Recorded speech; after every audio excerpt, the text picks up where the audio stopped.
The truth of the matter is that most people don't realize that the majority of people suffer their first major heart attack on Monday morning between 8 a.m. and 9 a.m. People getting ready to go to jobs that they don't like, jobs that are making them sick. You see, when you're not pursuing your goal, you are literally committing spiritual suicide.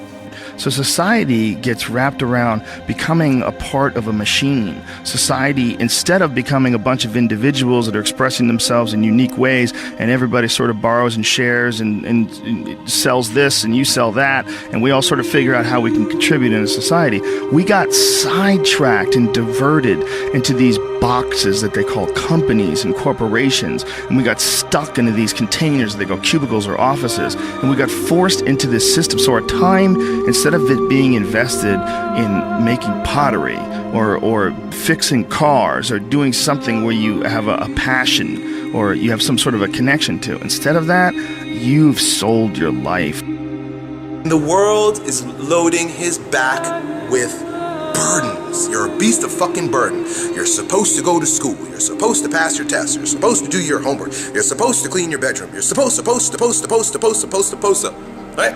All the things you're supposed to do, all the conditioning laid upon you, all the beliefs that you've been given, they're not yours. No natural behavior. Everybody's wearing clothes they don't want to wear. Everybody's showing up and doing something they don't want to do. They have no connection to. That's the problem with our society. We're good little boys and girls who have been walking on the line, hand in hand, following step by step all the rules in the book ever since our parents and teachers have been conditioning us to do what we're told. No society wants you to become wise. It is against the investment of all societies. If people are wise, they cannot be exploited.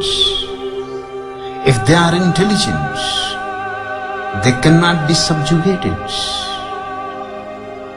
They cannot be forced in a mechanical life. That you work 8 to whatever the hours a day plus commuting, and then you're like this. And that's your life. That's your real fucking life.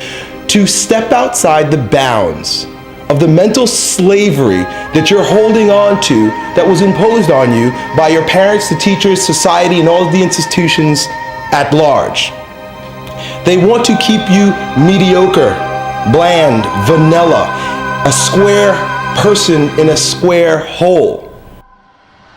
I will not fall into despair. Dedication, hard work. I said to myself, dedication. I will never go back to this again. I will never be treated like that again. I will never go through what I went through again. And that pain pushed me to write a bestseller. All these supposed tos that the world tells us is all over this dragon. And here comes this dragon, thou shalt, and you're carrying this burden that the world has laid upon you. And it is your responsibility as a maturing individual to slay that dragon. You either bow down and you continue to live your life as a beast of burden, or you slay that fucking dragon. And by slaying that dragon, you become a lion.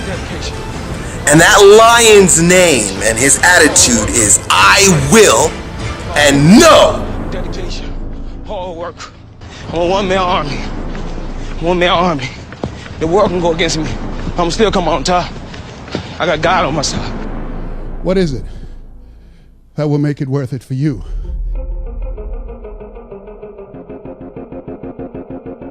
Find out what it is you want and go after it as if your life depends on it. Why?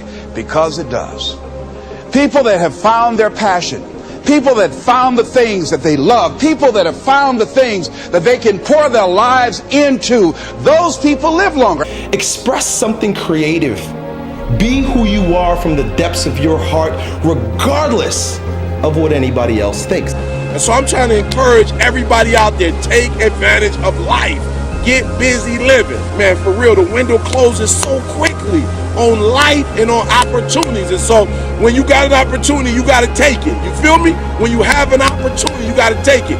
George Washington Carver would say, do what you can, where you are, with what you have, and never be satisfied. She talked about a man who had been captured behind the enemy lines in a war and was sentenced to be killed or another option. The captain said to the guy, listen, he said, tomorrow morning at 6 o'clock you can face the firing squad, or you can go out this door over here.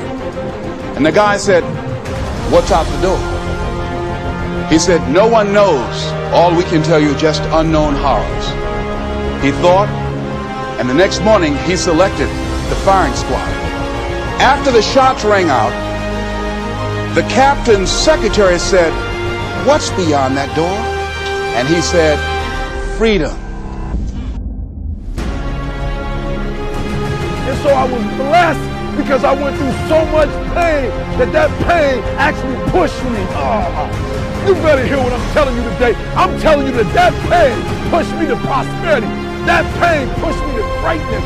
Takes guts. You got to dig down deep to gut it out. Keep on going again and again and again. Nobody believes in you. You've lost again and again and again. The lights are cut off, but you're still looking at your dream, reviewing it every day and say to yourself, it's not over until I win. Don't quit! Don't quit! Don't quit! Ron Kelly, you don't quit!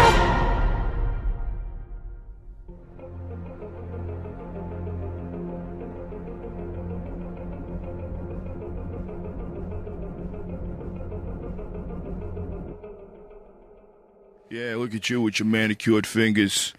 You're not even struggling. You don't even hate. You don't even hate work and life. Right? Yeah. Folks, it ain't about that.